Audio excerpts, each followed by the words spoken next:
गुरुजी, आज के इस अंक में हम बात करने जा रहे हैं अनचाहे बालों को लेकर, और ख़ास तौर पर इससे संबंधित समस्या सबसे ज़्यादा उत्पन्न होती है महिलाओं के लिए, जो प्रसाधन इस्तेमाल करती हैं और अपने चेहरे का विशेष सौंदर्यकरण करते हैं और उसका विशेष ध्यान रखा जाता है। ऐसे में यदि चेहरे पर बाल आ जाते हैं, घने बाल भी आ जाएं या हल्के बाल भी आ जाएं, तो बड़ी परेशानी का सबब बनता है, क्योंकि उससे सौंदर्य में दिक्कत आती है।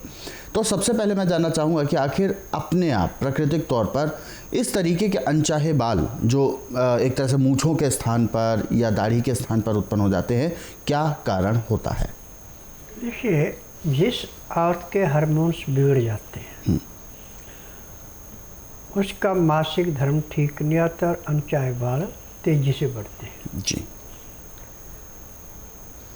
अब इसका उपचार तो पूरे संसार में मेडिकल साइंस के पास तो है जी, परंतु मैं एक नाड़िया वैद्य हूँ, मुझे जड़ी बूटियों का ज्ञान है और मेरा प्रैक्टिकल है, मेरी थ्योरी नहीं। तो इसमें जो भी औरत मेरे पास ऐसी आती है कि जिसके मूछें हैं और छोटी पे बाल हैं, तो उनको बताया जाता है कि कच्चा गाय का दूध 100 ग्राम लें रात को, और उसमें 20 ग्राम चने की दाल और 20 ग्राम लाल मसूर की दाल धुली भिगो दें। सुबह को उस दूध के अंदर वो बिल्कुल मुलायम हो जाएगी। सुबह उसको पीस करके बिल्कुल जैसे मक्खन होता है ऐसे मुलायम कर लें,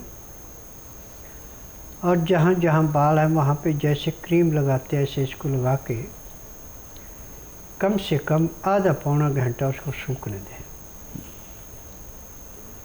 उसके बाद आस्ता आस्ता आप हाथ से उसको मसल के उतार दें। अब जो उसके बाल 7 बाल निकल गए आपके उसके छुड़ाने से, वो दोबारा ज़िंदगी में बाल नहीं आएगा। ये क्रिया आप प्रतिदिन भी कर सकते हैं, एक दिन छोड़ के एक दिन भी कर सकते हैं, और 2.5-3 महीने या 4 महीने में उसको चाहे जितने मर्जी घने से घने बाल थे समाप्त हो जाते हैं। परंतु इसमें एक ध्यान देना है कि दिन का खाना 10 बजे तक खा लेना चाहिए, और खाने में जो भी नाज आपने लेना है उस नाज की चोकर नहीं निकालनी, छिलका नहीं निकालना, और जो आपने दाल या सब्जी कोई भी खानी उसका भी छिलका नहीं निकालना। ताज़ी ताज़ी रोटी बना के, ताज़ी दाल या सब्जी बना के उसके अंदर बिल्कुल मसल करके खानी है, ग्राइयाँ नहीं खानी। जैसे सूप पीते ऐसे पीनी पड़े।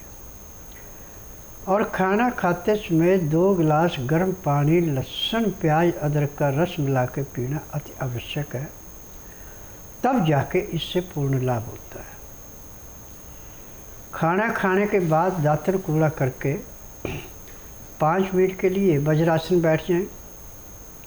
5 मिनट के बाद उठ करके फिर आपने जो भी अपना काम करना हो करें, और रात्रि की कोशिश करें कि खाना आप दिन अस्त होने से 2 घंटे पहले ताज़ा खाना खा लें। तरीका वो ये जो सुबह का था खाने का। अब खाना खाने के बाद 10 मिनट के लिए आप वज्रासन बैठे। सुबह 5 मिनट था, शाम को 10 मिनट था। 10 मिनट वज्रासन से उठ के आप थोड़ी बहुत सैर कर लें, और उसके बाद आप घंटा 1.5 घंटा विश्राम करें, उसके बाद सोएं। सुबह 4 बजे उठ करके एक तो आपका पेट बड़ा अच्छा साफ होगा, फिर दातन कूड़ा करके आधा घंटा कपालभाति करें, और उसमें नाखून अंगूठे का छोड़कर उंगलियों के नाखून से नाखून ऐसे रगड़ें। फिर उसके बाद 15-20 बार अग्निसार और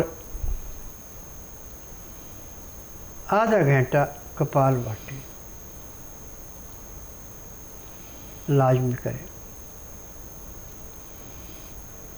15-20 बार उज्जयी करें, 25-30 बार ब्रह्मणी करें, 1 घंटा लगातार अलोन विलोन करना।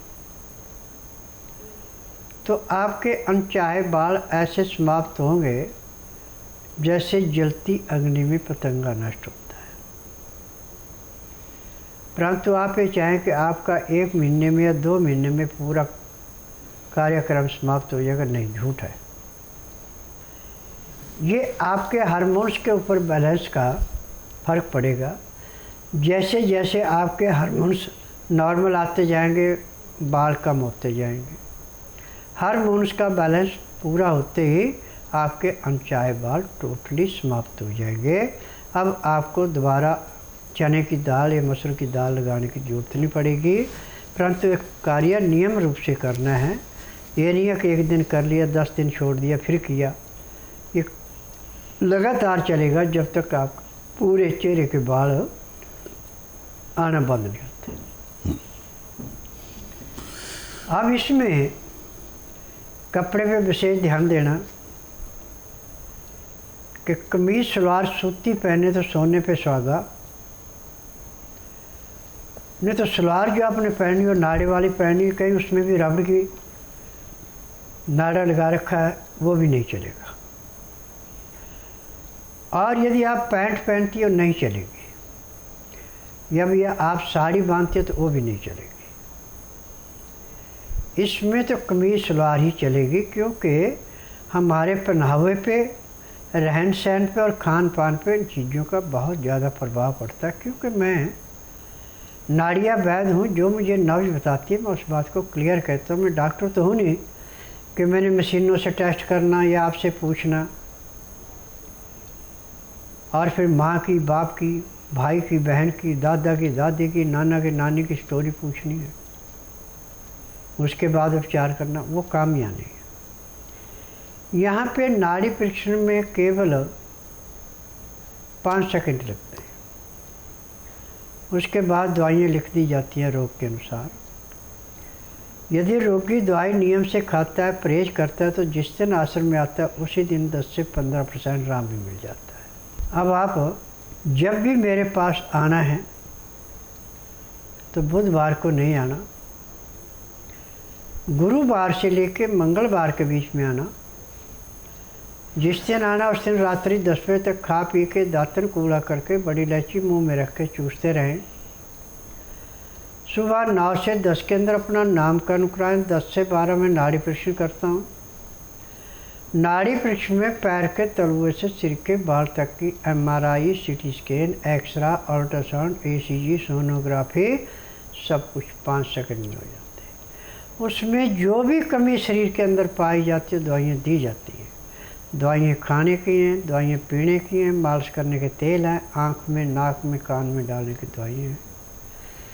इन दवाइयों की विशेषता है कि यदि आप दवाई नियम से खाते हैं, परहेज करते हो, जिस दिन आप आश्रम में आते हैं उसी दिन आपको 10 से 15% आराम मिल जाता है।